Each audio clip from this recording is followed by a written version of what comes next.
제가 목사가 되어서 교회와 성도들을 섬기며 아쉬움을 느낄 때가 있습니다. 두 가지가 있는데, 하나는 하나님의 자녀가 된 성도들이 지금의 자신의 영적인 상태에 대해서 만족하면서 새로운 기대와 소망을 갖지 않는 것입니다. 하나님은 아버지로서 자녀된 우리에게 더 많은 것들을 주고 싶어 하시는데, 정작 자녀된 우리는 하나님께 많은 기대가 없다는 것을 느낄 때 참 아쉽다. 조금만 더 사모하고 갈망하시면 하나님이 많은 것들을 주실 텐데 왜 그러지 못할까, 그런 마음을 느낄 때가 있죠.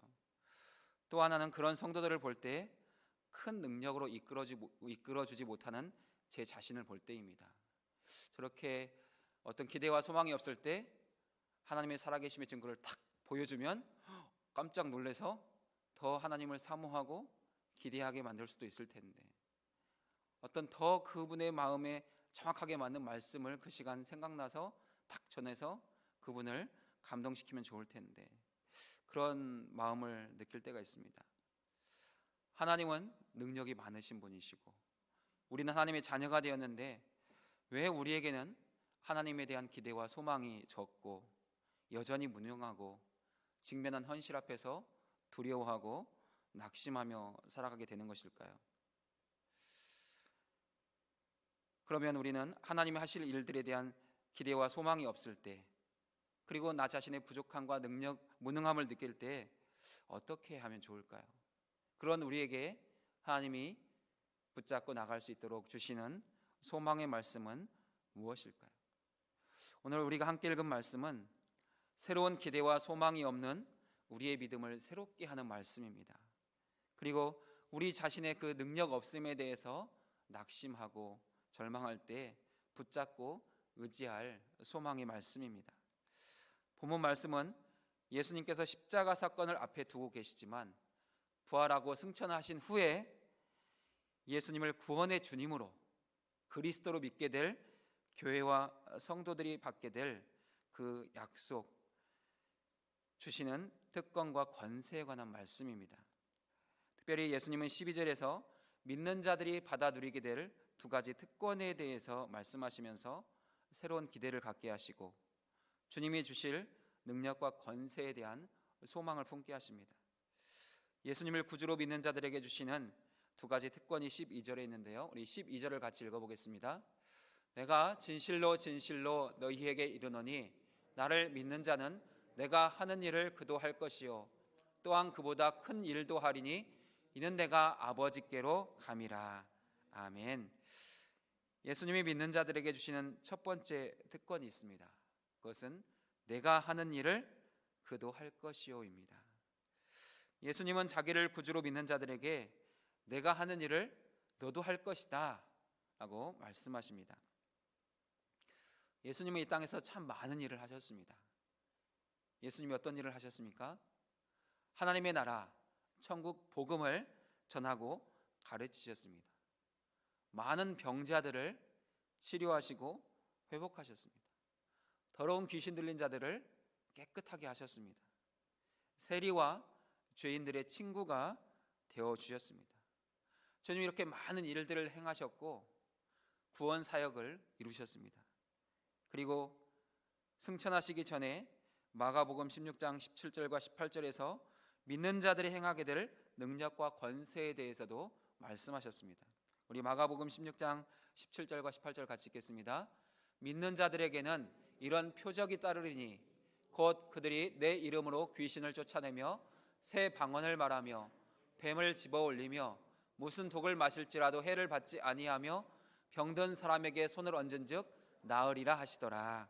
아멘. 예수님이 하신 일들, 그 일을 너희도 할 것이다, 너도 할 것이다 말씀하셨는데, 이 놀라운 말씀들이 성경은 이루어졌고 성취되었다는 것을 보여줍니다. 또한 교회 역사 속에서도 그 많은 것들이 이루어지고 성취되었음을 보여주고 있습니다. 성경에 보면은 사도행전에 많은 이 약속의 말씀이 성취된 일들이 기록되어 있습니다. 베드로와 요한이 성전 미문에 앉아 구걸하던 사람을 일어나 걷게 하였습니다. 베드로는 병든 사람만 고친 것이 아니라 심지어 죽은 사람도 다시 일으켰습니다. 사도 바울도 많은 기적들을 행하지요. 사도 바울도 많은 병자들을 치료하고 죽은 자도 살려냅니다. 심지어 사람들이 사도 바울의 앞치마를 가져다가 병든 사람에게 얹으면 그들의 병이 나았습니다. 사도들만 이러한 놀라운 능력을 행하였느냐? 아니지요. 당시의 집사도 이런 놀라운 일들을 행합니다. 빌립 집사가 사마리아 성에 가서 복음을 전하며 많은 표적을 행했습니다. 더러운 귀신이 떠나갔고 중풍병자와 못 걷는 자들이 일어나 걷게 되었습니다. 이런 놀라운 일들이 성경시대에 이루어졌고 교회 역사 속에서도 많이 이루어지고 있습니다. 또한 우리 교회 안에도 이런 놀라운 하나님의 하신 일들에 대한 고백과 간증이 있습니다. 우리가 주님의 몸을 이루는 교회로서 목회자들과 함께 기도할 때, 성도들과 한 마음으로 중보 기도할 때 질병이 치료됩니다. 귀신이 떠나갑니다. 인생의 문제가 풀리고 해결됩니다. 이런 놀라운 역사가 오늘 우리 안에도 있습니다. 예수님이 하신 일들을 우리도 하고 있는 것입니다. 사랑하는 여러분, 예수님을 믿는 우리의 믿음이 확실하고 흔들리지 않는다면 우리를 통해서도, 나를 통해서도 주님의 행하신 일들이 이루어진다는 것을 믿고 확신하실 수 있기를 바랍니다. 그런 기대와 소망이 더 커져가시기를 바랍니다.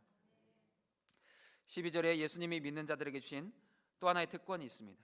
예수님께서 행하신 일보다 더 큰 일을 행할 것이다. 내가 한 일만 한 것이 아니라 너희는 나보다 더 큰 일도 할 것이다. 이렇게 약속하고 계십니다. 우리는 이 12절에서 이 더 큰 일의 해석에 약간 주의할 필요가 있습니다. 더 큰 일의 본래적인 의미는 보다 더 큰 것들, 보다 더 위대한 것들입니다.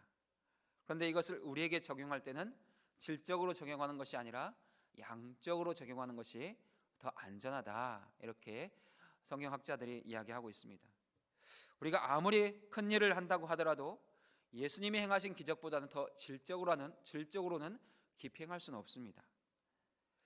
우리 가운데 이 시대에 믿는 자들이 성령을 받아서 병자들을 고치고 치료합니다. 귀신도 쫓아냅니다. 그러나 그런 사역들이 예수님이 행하신 것보다 더 질적으로 깊어질 수는 없습니다. 우리는 잠깐 귀신을 쫓아낼 수 있고 잠깐 치료할 수 있습니다. 하지만 그 사람의 영혼의 구원까지는 담보할 수가 없는 것이죠. 예수님은 이 땅에서 많은 병자들을 치료하시고 귀신을 쫓아내시면서 그 물리적인 변화만 일으키신 것이 아니라 그들의 영혼까지도 책임져 주셨습니다. 너에게 구원이 이르렀다. 내가 하나님의 나라에서 가깝다라고 선포해 주셨습니다. 하지만 우리는 병을 고칠 수 있고 치료할 수 있겠지만 그 사람의 구원에 대해서는 담보할 수가 없습니다. 그것은 주님이 하실 일이고 하나님의 영역이기 때문입니다. 우리는 우리의 삶의 시간 동안에 많은 하나님의 일들, 주님이 하신 일들, 더 큰 일을 할 수는 있지만 더 깊고 더 근본적인 일은 할 수가 없다는 것입니다. 예수님은 오늘 우리에게 예수님이 행하신 일들을 할 수 있는 권세를 주셨습니다. 또한 예수님이 행하신 일들보다 더 크고 많은 일들을 행할 수 있는 능력도 허락하여 주셨습니다. 그러면 어떻게 우리가 이 능력과 권세를 사용할 수 있겠습니까?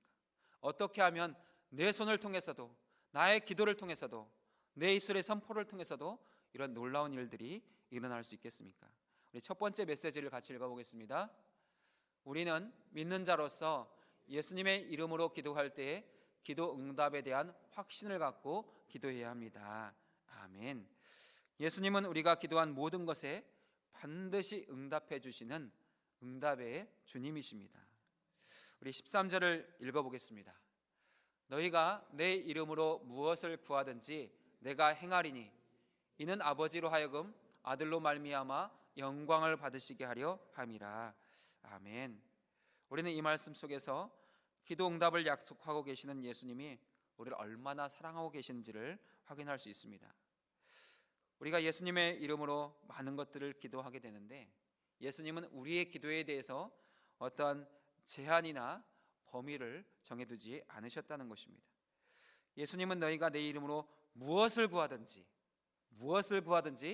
다 내가 행하겠다 약속하고 있습니다. 이 무엇을 구하든지에 대한 이 표현 안에 기도의 범위와 분량이 제한되어 있지 않다는 것이 나타나 있습니다. 우리는 기도할 때 우리 자신의 기도에 대해서 가끔 주저하는 마음들을 가질 때가 있습니다. 내가 기도하는 것을 다른 사람이 알면 좀 창피하게 생각되는 내용들이 있다고 느낄 때도 있습니다. 우리가 땅의 것들을 구하면 다른 사람들이 아는 것이 좀 부끄러울 때가 있습니다. 하늘의 것을 구하면 조금 더 거룩해 보이고 신령하게 생각할 때가 있습니다.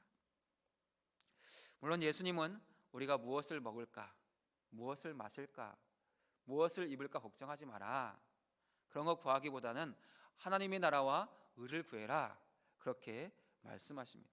그리고 그런 기도를 기뻐하십니다. 하지만 예수님은 우리가 필요한 것이라면 무엇이든지 구하라고 말씀하십니다. 괜찮다고 말씀하십니다. 오늘 사랑하는 여러분은 무엇을 구하고 계십니까? 여러분에게 필요한 구원은 무엇입니까? 하나님이 여러분의 기도에 어떤 것을 응답해 주시기를 원하고 기대하는 마음으로 이 자리에 나오셨습니까?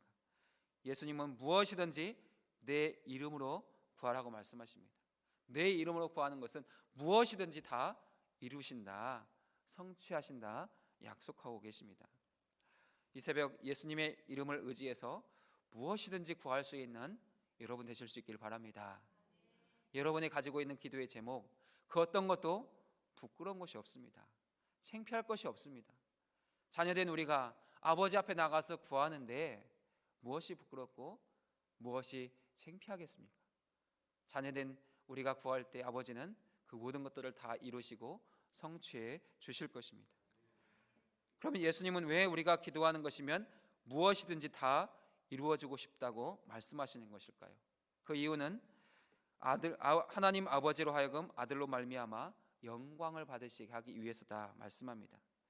우리가 예수님의 이름으로 기도하는 것이 응답될 때 우리는 누구에게 감사하는 것입니까?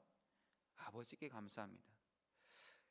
우리는 우리의 기도가 응답되려면 가장 수고하고 열심히 행하시는 분은 예수님이십니다.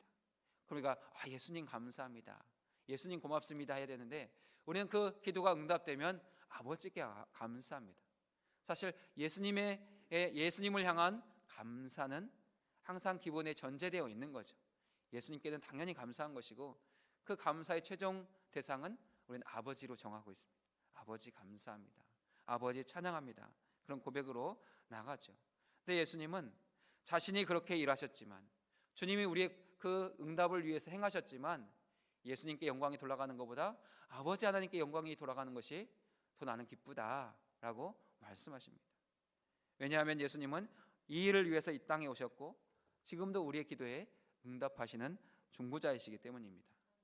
무엇을 구하시든지 기도 응답의 확신을 갖고 그것이 아버지 하나님께 영광된다는 것을 기억하시면서 모든 것을 구하고 두드릴 수 있는 우리 모두가 되실 수 있기를 주의 이름으로 축원드립니다. 우리 두 번째 메시지 같이 읽어보겠습니다. 우리는 믿는 자로서 예수님이 우리 기도에 응답하시기 위해 친히 일하고 계심을 믿고 기도해야 합니다. 아멘. 우리가 기도하면 그 기도를 이루시기 위해서 일하시는 분은 예수님이십니다. 우리 14절을 같이 읽어보겠습니다. 내 이름으로 무엇을 구하든지 내게 구하면 내가 행하리라. 아멘. 예수님은 우리의 기도를 듣고 계시는데 그 기도를 이루시기 위해서 직접 행하시는 분이십니다. 예수님은 우리의 기도를 들으시는 분이시며 기도의 대상이시며 동시에 응답자가 되시는 것이죠. 우리의 기도에 응답하시는 분, 우리 예수님이십니다. 우리의 필요, 우리의 간구, 우리의 소원을 가장 잘 아시는 분이 예수님이기 때문입니다. 어떻게 예수님은 우리의 모든 것을 가장 잘 아시겠습니까?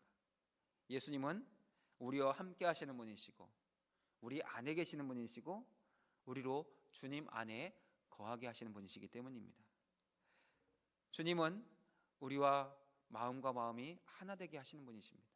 우리의 마음과 주님의 마음이 하나 되기 때문에 주님 우리의 깊은 것들을 다 아시고 통달하십니다. 그래서 우리를 위해 친히 일하고 계시지요. 그리고 우리를 위해서 중보해 주십니다. 죄인된 우리가 아버지 앞에 나갈 수 없지만 그 죄인된 우리가 아버지와 연결될 수 있도록 우리를 도우시는 분이 예수님이십니다. 죄인된 우리가 하나님을 만나기 위해서는 중보자가 있어야 됩니다. 예수님은 우리의 중보자가 되셔서 하나님과 우리를 연결하는 연결 통로가 되어 주십니다. 그리고 우리가 예수님의 이름으로 기도할 때 우리의 모든 기도를 아버지에게 연결해서 그 기도가 응답되게 하시고 열매 맺게 하십니다.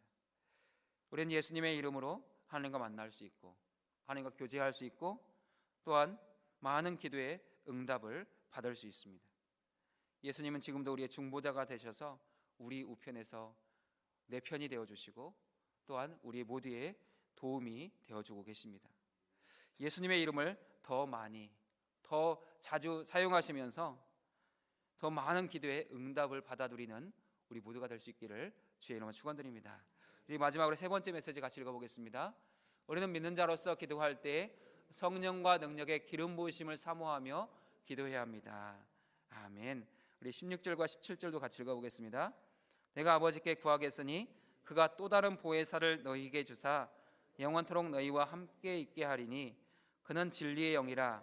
세상은 능히 그를 받지 못하나니 이는 그를 보지도 못하고 알지도 못함이라. 그러나 너희는 그를 아나니 그는 너희와 함께 거하시며 또 너희 속에 계시겠습니다. 아멘. 예수님은 아버지께로 가시면서 이 땅에 남아있게 될 교회와 성도들을 위해서 가장 확실한 대책을 세워주셨습니다. 또 다른 보혜사를 보내어 주시는 것입니다. 또 다른 보혜사가 있다는 것은 원래 보혜사가 있다는 말씀이죠. 원래 보혜사가 누구이십니까? 예수님이 원래 보혜사, 원조 보혜사, 오리지널 보혜사이십니다. 예수님은 이제 이 땅에서의 모든 사역을 이루시고 아버지께로 가시기 때문에 이 땅에는 누군가 함께 줄 주님이 계시지 않은 것이죠.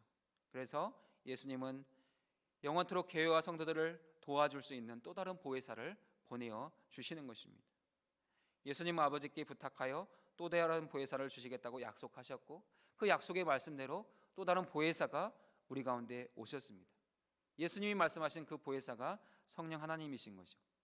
예수님은 우리에게 또 다른 보혜사를 보내어 주신 이유를 분명히 말씀하고 계십니다. 영원토록 너희와 함께 하실 것이다. 내가 행하였던 모하는 일들을 너희가 계속할 수 있도록 도우실 것이다 말씀하십니다. 예수님은 교회와 성도들에게 나를 믿는 자는 내가 하는 일을 그도 할 것이요 또한 그보다 더 큰 일도 할 것이다 말씀하십니다. 그리고 어떻게 그 일이 이루어질 수 있는지를 더 확실하게 알고 계신 것이죠. 예수님은 이 땅의 교회와 성도들이 예수님이 할 수 있는 것을 할 수 있기 위해서는 더 큰 일을 할 수 있기 위해서는 성령과 능력의 기름 부으심이 필요하다는 것을 정확하게 아셨습니다. 왜냐하면 예수님 자신이 이 땅에서 사역하실 때 성령과 능력으로 사역하셨기 때문입니다. 사도 베드로는 사도행전 10장 38절에서 예수님께서 성령과 능력으로 사역하신 것을 정확하게 설명하고 있습니다. 우리 사도행전 10장 38절의 말씀을 함께 읽어보겠습니다. 제가 읽겠습니다. 하나님이 나사렛 예수에게 성령과 능력을 기름 붓듯 하셨음에 그가 두루 다니시며 선한 일을 행하시고 마귀에게 눌린 모든 사람을 고치셨으니 이는 하나님이 함께 하셨음이라. 아멘. 예수님께서 성자 하나님이시만 이 땅에 오실 때는 사람의 몸으로 오셨습니다. 예수님은 완전한 사람으로서 이 땅에서 사역하셨습니다. 근데 이 완전한 사람이시면서 많은 병자를 고치셨고 귀신을 치료하셨고 많은 기적과 이적을 행하셨습니다. 어떻게 이런 일들을 행하실 수 있었을까요? 성령과 능력으로 기름 부음을 받으셨기 때문입니다. 예수님이 사람의 몸으로 이 땅에 오셔서 신적인 능력을 사용하면 하나님의 구원을 이루실 수가 없습니다. 그것은 반칙입니다. 오직 사람으로만 이 땅에 오셨어요. 그런데도 불구하고 그런 놀라운 일을 행하실 수 있었던 이유는 성령과 능력으로 기름 부으심을 받았기 때문입니다. 하나님은 나사렛 예수에게 성령과 능력을 기름 붓듯 하셔서 두루 다니시며 선한 일을 행하게 하셨고 마귀에게 눌린 모든 사람을 고치게 하셨습니다. 예수님은 이 땅의 교회와 성도들에게도 그 성령과 능력의 기름 부으심이 필요하다는 것을 아셨습니다. 그래서 또 다른 보혜사 성령을 약속하시는 것입니다. 오늘의 교회와 성도들에게 필요한 것은 성령과 능력의 기름 부으심입니다. 오늘 우리에게 많은 말씀, 많은 봉사, 많은 섬김, 많은 예배가 있습니다. 그런데도 오늘의 교회 안에는 예수님이 하신 일과 같은 많은 일들이 쉽게 나타나지 않습니다. 그보다 큰 일들이 쉽게 보이지 않습니다. 왜 그렇습니까? 성령과 능력의 기름 부으심이 부족하기 때문입니다. 우리가 더 많이 사모하고 갈망하지 않기 때문입니다. 성령과 능력의 기름 부음은 하나님 아버지께서 교회와 성도들에게 부어주시는 은혜입니다. 하나님께서 오순절 마가의 다락방에 성령을 부어주셨을 때 교회가 세워졌고 그 기름 부으심 안에서 교회가 부흥했습니다. 오늘 우리의 믿음, 우리의 능력, 우리의 권세가 새로워지는 것도 성령의 능력과 기름 부으심이 있습니다. 우리의 영적인 상태와 수준이 새로워지는 것도 성령의 기름 부으심이 있습니다. 지금 여러분의 영적인 수준에 만족하지 마시기 바랍니다. 나에게 능력 없음에 낙심하지 마시기 바랍니다. 성령과 능력이 부어지면 우리를 통해서도 예수님이 하신 일과 같은 놀라운 일들이 일어나게 됩니다. 성령과 능력이 부어지면 이런 예수님보다 더 크고 많은 일들을 행할 수 있습니다. 주님은 우리에게 그것이 있기를 원한다고 말씀하시고 그 은혜와 능력을 부어주시겠다고 말씀하고 계십니다. 우리에게 성령과 능력이 부어지면 우리의 믿음이 달라집니다. 우리의 예배가 달라집니다. 우리의 기도가, 우리의 섬김과 봉사와 사역이 달라집니다. 하나님이 믿는 자들에게 주신 특권을 마음껏 사용하는 우리 모두가 되기를 원합니다. 기도 응답에 확신을 갖고 기도하십시다. 우리에게 응답하시기 위해 지금도 일하고 계신 그 주님의 일하심을 기대하십시다. 무엇보다 성령과 능력의 기름 부으심이 있기를 사모하고 기도하실 수 있기를 바랍니다. 성령과 능력의 기름 부으심으로 우리 교회와 성도들의 모든 기도의 현장에 믿는 자들에게 주신 특권이 나타나고 그 능력을 사용할 수 있는 우리 모두가 되실 수 있기를 주의 이름으로 축원드립니다. 지금은 우리의 모든 기도에 응답하시기 위해 친히 일하시는 예수 그리스도의 은혜와 성령과 능력으로 기름 부으셔서 믿는 자들에게 권세와 능력을 허락하시는 하나님 아버지의 극진하신 사랑하심과 또 다른 보혜사가 되셔서 우리와 영원토록 함께 하시는 성령의 교통하심과 치유하심과 회복하심의 역사가 기도의 손을 들고 주의 보좌 앞으로 나아가는 성도들과 주님의 몸된 교회와 오늘 진행되는 전교회 나들이 위에 이제로부터 영원토록 함께 하시기를 간절히 축원하옵나이다. 아멘.